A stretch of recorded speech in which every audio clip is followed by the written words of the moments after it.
estamos a nos preparar para a leitura no Evangelho de João, no seu capítulo 2, versículo 19 até 21. João 2, 19 até 21.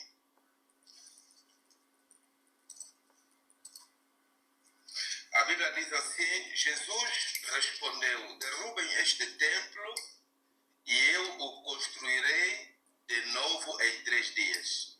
Eles disseram: a construção desse templo levou 46 anos e você diz que vais construí-lo de novo em 3 dias? Palavra do Senhor. Amém, amém, amém. Amen.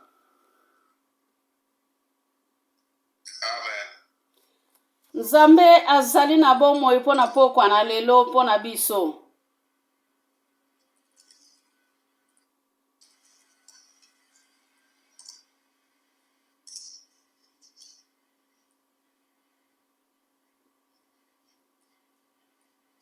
Deus está vivo e na tarde de hoje o nosso Deus está aqui presente conosco nesta live.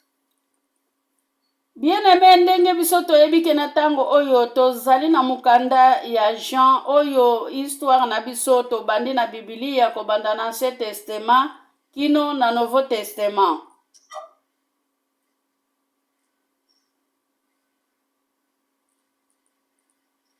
Nós vamos falar aqui do estudo do livro de João e vamos pegar um pouco sobre o Antigo Testamento no assunto que nós temos hoje. Na yango temi na biso ezali temple ya Nzambe.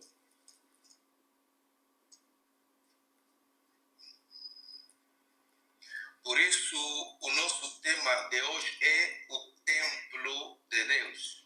Po ete temple ezali ye moko nkolo Yesu.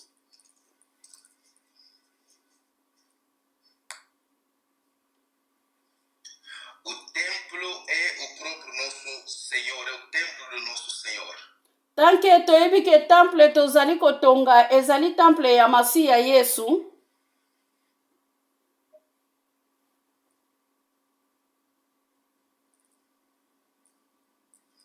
Quando nós estamos a construir um templo e nós sabemos que esse templo é do nosso Senhor Jesus, Esengeli toyeba ke temple ya Jerusalemi ekweya banda 12 fois.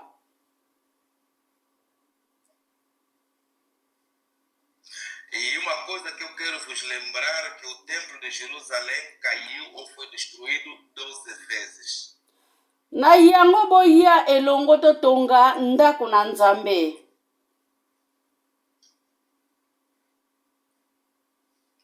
Por isso eu estou a lançar o convite aqui para os irmãos e as irmãs poderem vir e assim juntos para que possamos construir a casa do Senhor. Bien-aimé, pona kotonga ndako na Nzambe esengeli tozala ya kobongama.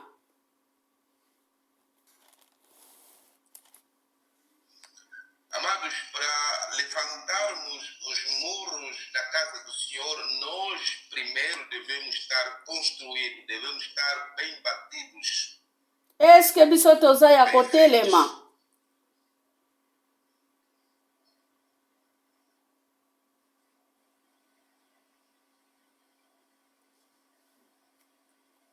Será que o irmão está bem feito? Será que o Senhor lhe fez muito bem?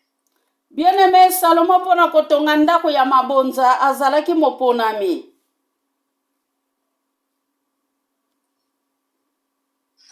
Amados, o Salomão, antes de construir a casa das ofertas, ele foi um escolhido do Senhor.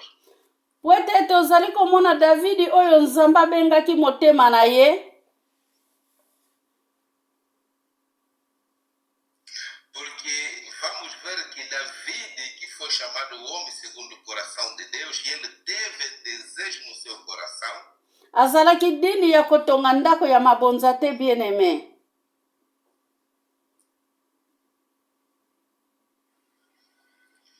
Então, o David ele não construiu a casa das ofertas.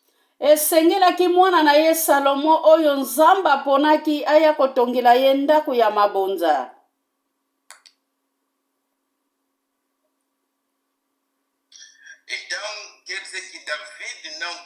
construiu o templo, mas quem construiu o templo foi o seu filho Salomão. ndako ya mabonza ezali ye moko Yesu Masiya.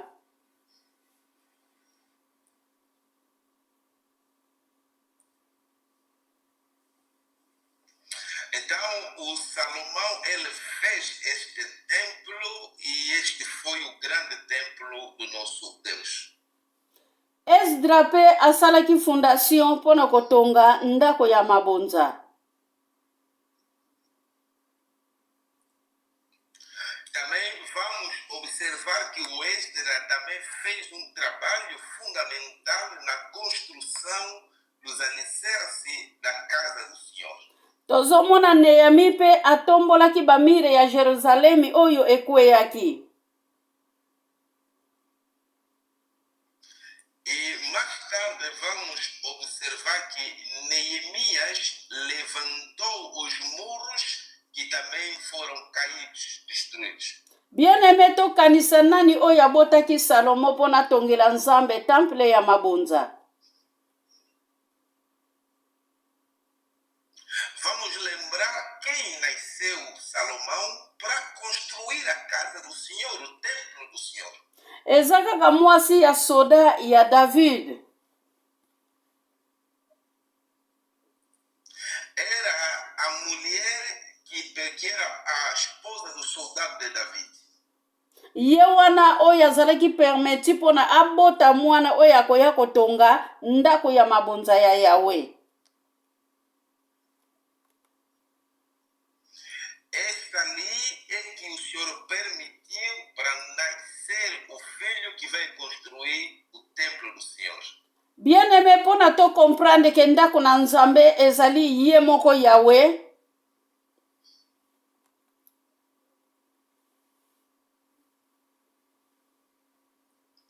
Amados, para compreendermos que a casa do Senhor simboliza Ele próprio Deus, Tozali kokota na mbotama ya mwana na Nzambe. quero nos levar a entender o nascimento do Filho de Deus. Bien-aimé Bible ezali koyebisa ngai ke Herode atelemaki mpona kopersekite mwana na Nzambe. Nós vamos compreender que Herodes, ele se levantou e começou a perseguir o Filho do Senhor. Ezali pe na ba Herode ebele bazali komema biso na mabunga. Hoje nós temos muitos Herodes que estão a nos levar na perdição. Herode ye alingaki ndako na Nzambe etelema te ke ndako na Nzambe ekweya. Herodes não quer que a casa do Senhor se levanta, mas que se caia. Bien-aimé Yesu azali liloba oyo ekomaki nzoto.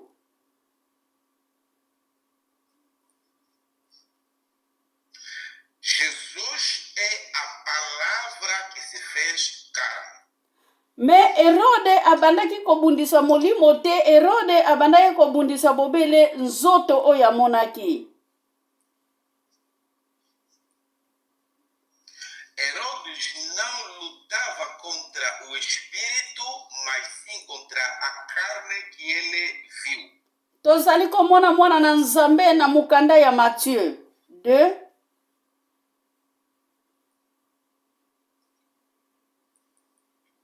Nós podemos observar no Mateus capítulo 2, Tozali komona mbotama ya mwana na Nzambe ekutami wana.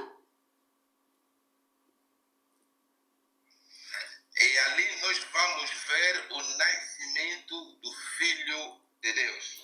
Pe bitumba mpona mwana na Nzambe ebandaki kaka pe wana.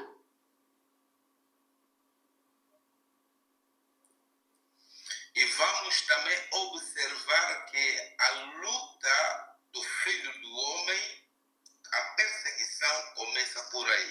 Po ete Jésus-Christ azali temple ya Nzambe. Porque Jesus Cristo é o templo de Deus. mbotama ya Jésus ezali na liki 2:7. Lucas 2:7, vamos ver o nascimento de Jesus. Yesu azali liloba oyo ekomaki nzoto ndenge nautai koloba.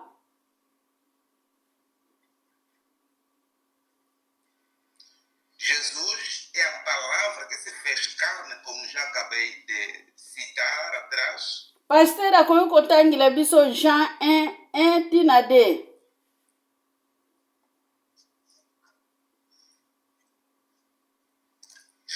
João capítulo 1, versículo 1 até 2, a Bíblia diz assim. Aleluia. No princípio era o verbo estava com Deus e o verbo era Deus. Ele estava no princípio com Deus. Aleluia. Amen. Amen. Bien-aimé kati na mukanda ya Jean wana soki tokiti na se tokenda komona création ya mwana na Nzambe. Neste capítulo, se nós descermos embaixo, vamos compreender a criação do Filho do Homem. Ndenge moko ekomama na mukanda ya Genèse 1. É a mesma imagem que podemos observar no Gênesis capítulo 1. Ke nyonso esalama na Nzambe tata.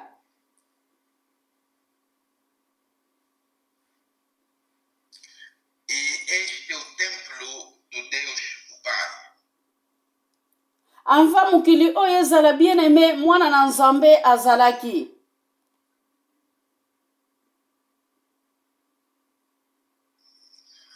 Antes que o mundo existisse, o Filho do Homem já existia.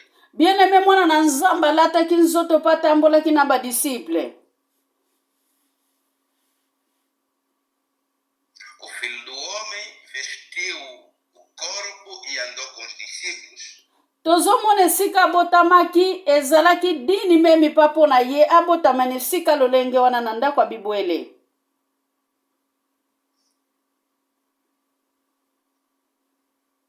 Onde o Filho do Homem nasceu era lugar que não ficava bonito ele nascer naquele lugar. Memi biso totikala kobotama na esika lolenge wana te.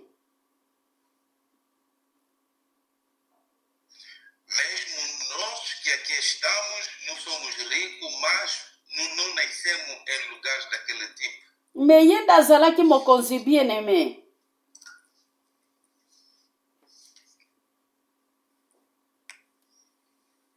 Mas notamos a humildade do Senhor em ter nascido naquele lugar. Mpe mbotama na ye eza kaka biso ka baherode bato tobundisaki ye.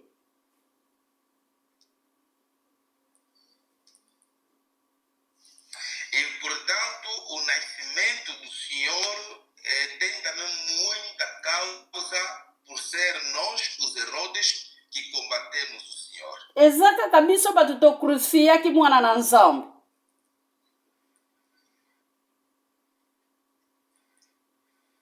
Somos também nós que crucificamos o Filho de Deus. Mpo na désobéissance na biso bien-aimé. Devido à nossa desobediência, amados. Ole totombola kiti na bokonzi na Nzambe.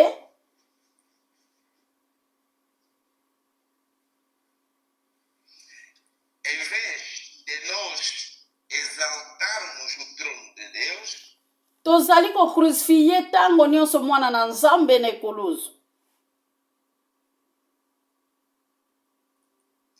estamos a crucificar constantemente o Filho de Deus na cruz. Hébreux 6 na verset 6. Pasteur okoki kotangela biso yango. S'il vous plaît, papa.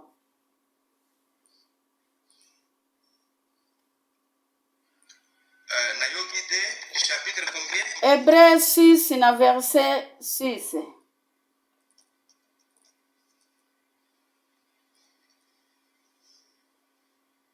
Nayoki te livre Hébreux 6, na verset 6. Hébreux 6, 6. Oui.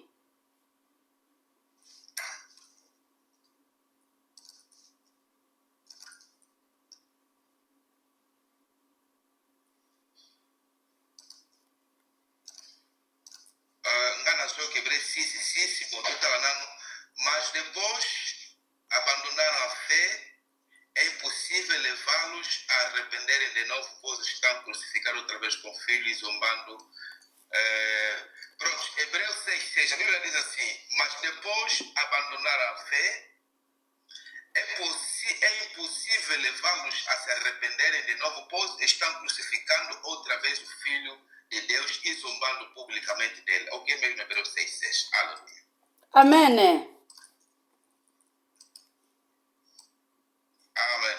Tozali kocrucifie mwana na nzambe na lolenge na biso kozala.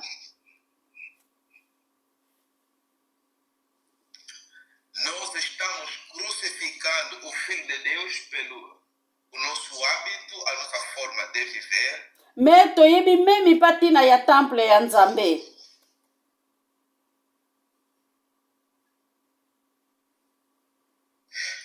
E os nossos hábitos estão a continuar que esta crucificação possa permanecer. Ti mukolo na lelo tozali komibengaka bandimi. E mesmo até nos dias de hoje, que muitos são chamados de crentes, Me tozali koyeba tina ya temple te. mas somos crentes e não compreendemos a importância do templo. Memi tina tokendaka na bana na biso na kati ya temple toyebaka yango te. Mesmo nós levamos os pequenos, os meninos no templo, mas não compreendemos na realidade o que é um templo. Tozali kokende na loyenge ya kozwa bamareni mpo na bana na mokolo ya présentation na église.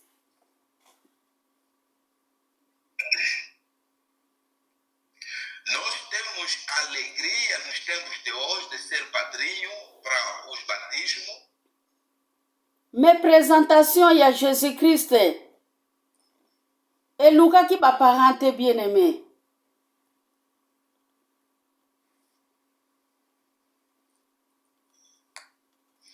Mas nós vimos que o batismo de Cristo não foi preciso ter padrinhos para este ato. Bien-aimé mwana na nzambe azalaki présenté na temple na 3 ans.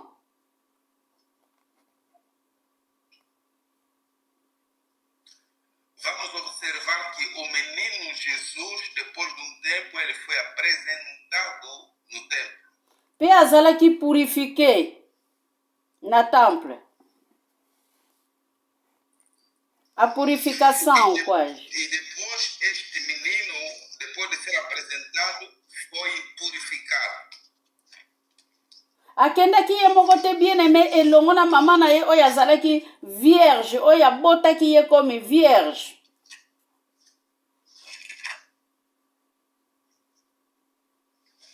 E o menino Jesus não foi ser apresentado sozinho no templo, mas a sua mãe que ele teve esteve lá presente. Mama na papa nde bamemaki mwana na Jerusalemi na temple.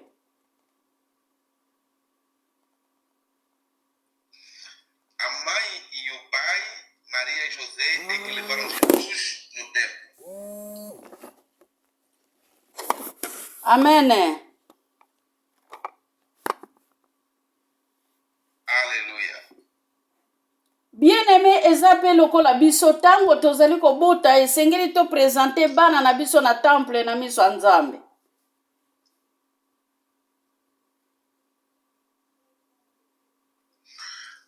Nós não devemos esperar como levar as crianças, mas sim devemos levá-los no templo do Senhor. Esengeli to pesa valere wana na temple ya Nzambe. Nós temos que dar valor no templo de Deus. Tozali komona mwana na Nzambe azalaki présenter na église.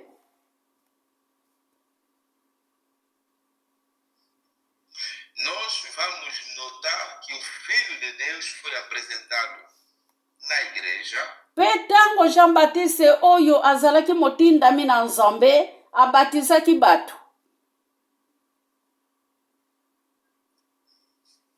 e vimos que o João Batista, que era o enviado do Senhor, estava batizando as pessoas.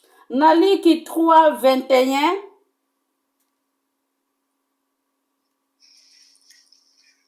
Lucas 3:21, mwana na Nzambe mpe azalaki batize na mai ya Jordan.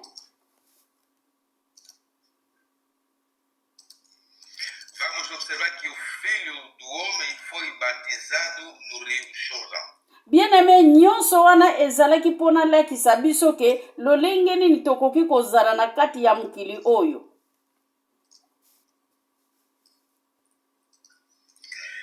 Eu estou a dar esses exemplos todos para poder exemplificar ou trazer uma ideia de como podemos viver neste mundo. Po ete mpona comprendre incarnation ya Jésus-Christ esengi koleka na temple ya Nzambe. Porque para compreender a encarnação de Jesus Cristo, devemos passar pelo templo de Deus. Me mokolo ya babatizaki Jésus-Christ eza mpe na bato oyo mpe bazalaki wana bazwaki bateme.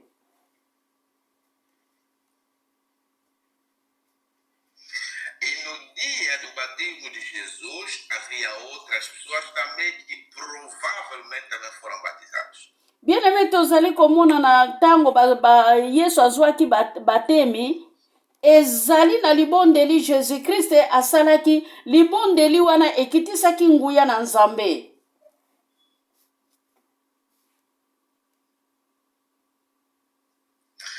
E observamos que depois do batismo de Jesus, o Senhor Jesus levantou uma oração e esta oração abriu espaço para a manifestação do poder de Deus. Tozali komona ke pizion oyo awutaki likolo ayaki komata na lipeka ya Jésus-Christ.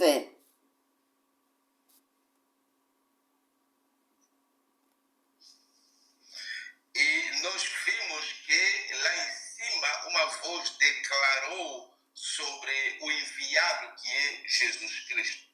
Mpe mwana na Nzambe ayokaki mongongo ya tata.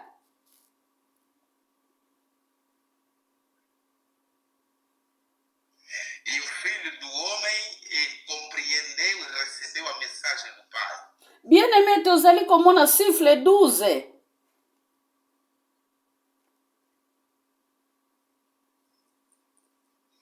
Amados, nós vamos observar o número 12. Numéro 12, bien-aimé, yango esalaki ke mwana na Nzambe atikala liboso na temple na Jérusalem. O número 12 é que vai obrigar o Filho do Homem a ficar no templo em Jerusalém. Tozali komona numéro 12 ezali tribu ya Israel. O 12 vai nos apontar a tribos ou as tribos de Israel. Bien-aimé, numéro 12 ezali kotalisa biso bamakambo ebele ya bana Israel.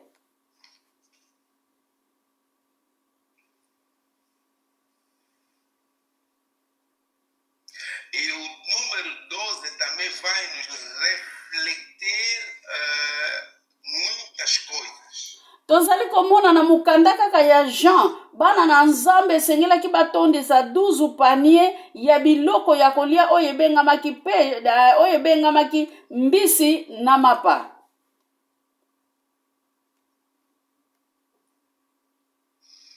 No livro de João, vamos observar no milagre da multiplicação de pães. Quando o povo comeu, ficou repleto, os restos que caíram, esses pedaços, as migalhas, Jesus mandou recolher e eles encheram 12 cestos com migalhas ou pedaços de pães e peixes. Eza ndenge moko tango Israelite emirmiraki na desert. tango ekotaki na kokauka nzambe akitisilaki bango mapa oyo ebengamaki na komba mana.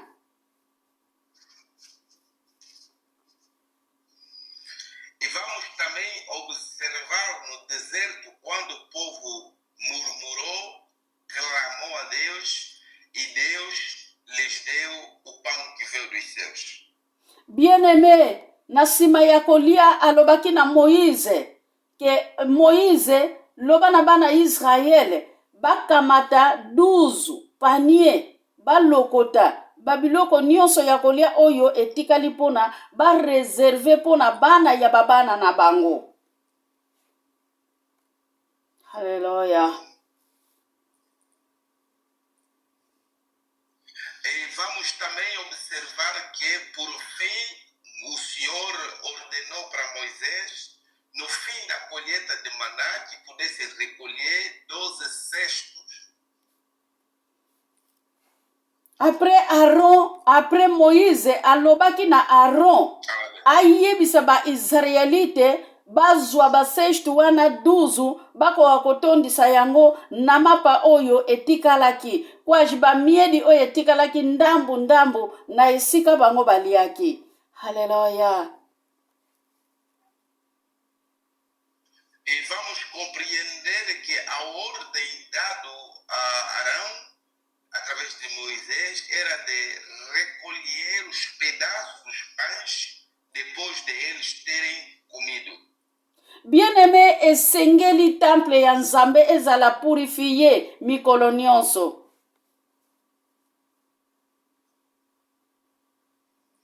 Amados, o templo de Deus deve ser purificado todos os dias. Na Jerusalem shaki mbula Maria na Josefe babandaki kokende na temple ya Nzambe. Em Jerusalém, todos os anos, Maria e José iam no templo do Senhor. Bien-aimé bakendaka na mwana na bango Yesu, haleluya, bayebaka teke nani oyo bango babotaki bien-aimé. Eles levavam seu filho Jesus e eles não tinham aquela grande visão de quem realmente Jesus era. Bien-aimé makambo nyonso esili, temple ekangami, batalaki lisusu nsima te. Nakoki koloba ke bazalaki aveugle spirituel. Bien-aimé bayebaki te ke bakomi na Nazareth, batali na nsima bamoni ke mwana azali te. Haleluya. Amém. Eu posso compreender aqui que parece que Maria e José tinham uma cegueira espiritual, porque no decorrer da viagem, quando eles já voltavam, eles compreenderam que o menino não estava no meio deles, e assim eles tinham que voltar de novo para irem procurar o menino Jesus. Lucas 2, 41, 51. Pastora, pode nos fazer leitura, por favor? Luc 2, 41 jusqu'à 42. Alléluia. 51. 51. 51. A Bíblia diz assim: então Jesus voltou com seus pais para Nazaré e continuava a ser obediente a eles. E a sua mãe guardava tudo isso no coração. 52. Conforme crescia Jesus, ia crescendo também em sabedoria, e tanto Deus como as pessoas gostavam cada vez mais dele. Aleluia. Amen, amen, amen, amen. Bien-aimé Yesu amemidi biso mwinda. Amém, amém, amém.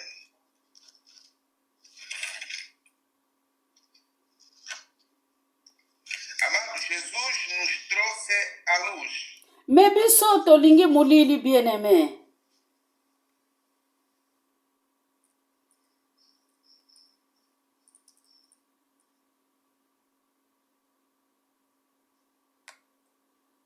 Mas nós parece que amamos as trevas. Tozali kokende na église, me kati na biso molimo na Nzambe azali te.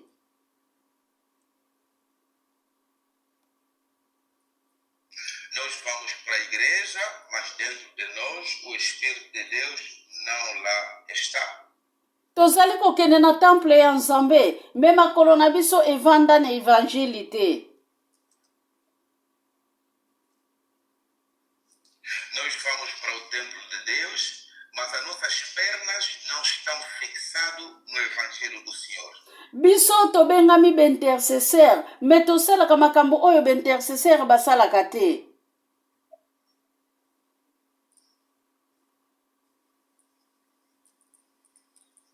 Nós que somos chamados intercessores, mas não estamos a fazer a verdadeira oração. Bien-aimé, temple ezali esika ya lokumu.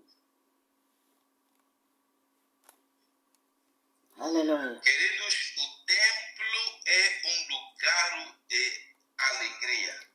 Na temple ezali esika ya adoration. No templo é um lugar de adoração. Na kati na adoration ezali kotikisa biso babe na biso nyonso. Alléluia. A adoração nos leva a entrar na profundidade e compreender, deixar tudo mal. Bien-aimé, Jésus-Christ azalaki atikalaki kaka na 12 ans te. Amados, Jesus não ficou sempre com 12 anos de idade. Tozali komona baprezentaki ye na 3 ans. Alléluia.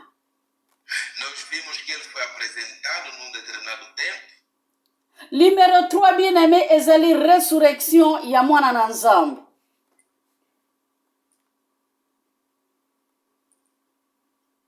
O número 3, ele pode significar também a ressurreição.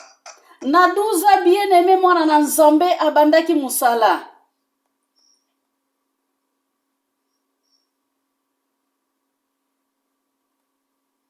Jesus Cristo é a ressurreição e a ressurreição é a vitória para o povo de Deus. Bien-aimé, na 30 ans abandaki musala oyo ekomema ye na ekuluzu. Por isso, vamos observar que quando Jesus vai alcançar os 30 anos, ele começa o seu ministério que vai lhe levar até a cruz. Ezosenga fo tozala reconnaissant, bien-aimé. Amados, nós devemos ser reconhecedores. Ezosenga fo topusa na liboso ya temple ya nzambe. Nós temos que nos aproximarmos muito no templo de Deus. Bien-aimé, Nehemi atombolaki bamire ya Jerusalem ekweyaki. Vimos que os antigos pessoas como Neemias, eles levantaram o templo que estava caído. Na yango Jésus-Christ ye moko ayaki koloba na kobuka temple oyo pe na kotonga yango na 3e jour. Alléluia.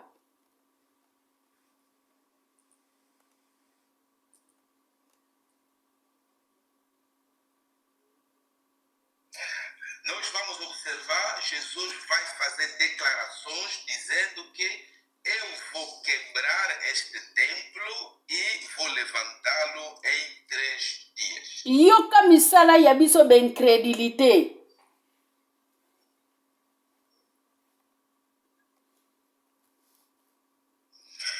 Jesus disse que derrubem este templo em 3 dias, eu vou levantar. Agora, ouça como é que os incrédulos têm reagido. Balobaki na ye ke temple oyo esengeli batonga yango 46 ans. Yokende kobuka yango na mikolo misa, okende kobuka yango otonga yango pe na mikolo misato. Alléluia. Esse templo levou 46 anos para ser construído e tu dizes que vai se levantar em 3 dias. Me Yesu alobaki tanke 3 jours ezali mukolo ya resurrection na kotombola yango na mukolo ya misato. Gloire. E Jesus estava a se referir sobre a ressurreição, por isso disse para eles, no terceiro dia eu vou levantar este templo. Glória a Deus. bien-aimé mwana na nzambe amemaki ekuluzu ya ngolu kaka ye moko amemaki ekuluzu na ye. Alléluia. Gloire à Dieu. Amados, o Filho do Homem carregou a cruz da graça e ele carregou sozinho. Ndeko na ngai yo oyo kata ekuluzu na yo okotikala na nzela okoleka te. Amado, você que cortou para diminuir o peso na tua cruz, você não vai ser distante. Na Matthieu 11 na verset 30 bien-aimé makomi ezali koloba mukumba na nzambe ezali kilo te. Alléluia. Gloire à l'Éternel. 11:30 no livro de Mateus, a Bíblia nos diz que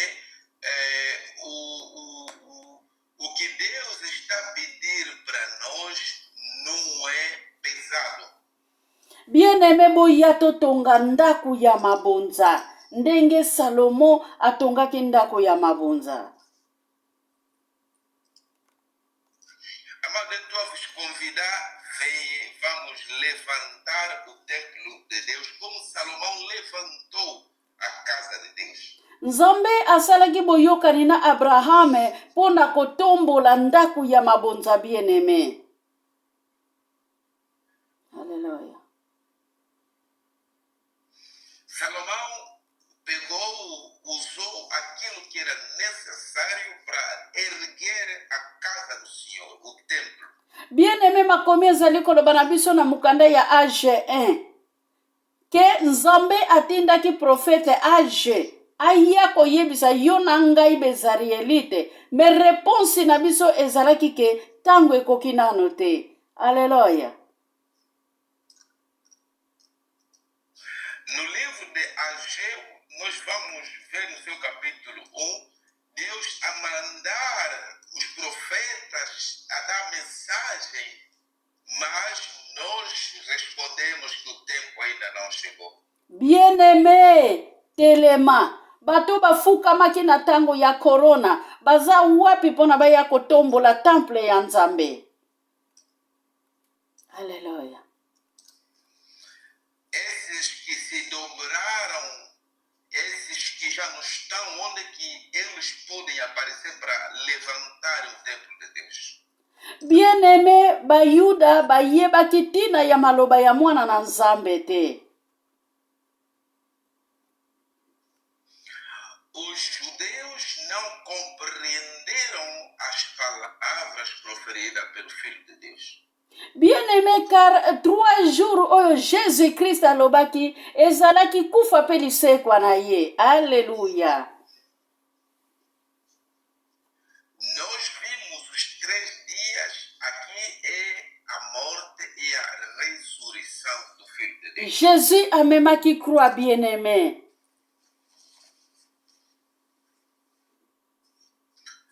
Jesus carregou a sua cruz. Jésus amataki likolo ya croix. Jesus subiu na sua cruz. Jésus akitaki ekuluzu bien-aimé. Jesus, ele foi pegar a sua cruz. Toyebaka ngo mwana na nzambe oyo akitaki eza pe ye wana oyo amataka. Devemos compreender que o Filho do Homem que desceu é o mesmo que subiu. Po ete anva amata bien-aimé ndenge alobaki na bango ke nakotonga ndako na ngai dans 3 jours nakotelemisa yango.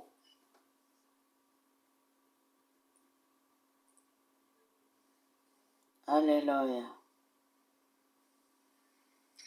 Conforme ele proclamou, ele defendeu de que a minha casa eu vou lhe levantar em 3 dias. Akufaki na 33 ans.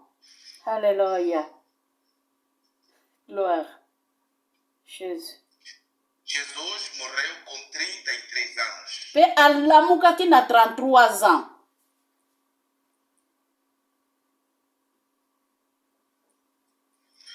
Morre com 33, acordou ou ressuscitou também com 33 anos. Po ete ntango akitaki na kunda bien-aime na kati ya bafimbu ye abetamaki akendaki mpe na mpasi na yo na ngai.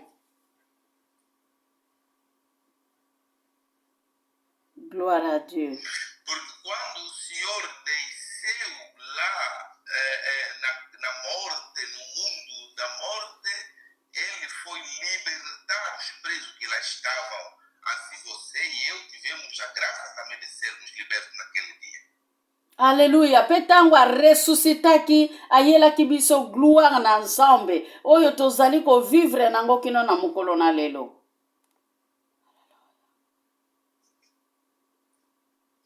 E vimos que quando o Senhor ressuscitou, Ele trouxe a vitória e a glória que Ele nos deu. Bien-aimé, Bible ezali koloba tango Jésus-Christ akufaki mboka ya Jerusalem ezalaki lisusu lolenge ezalaki te.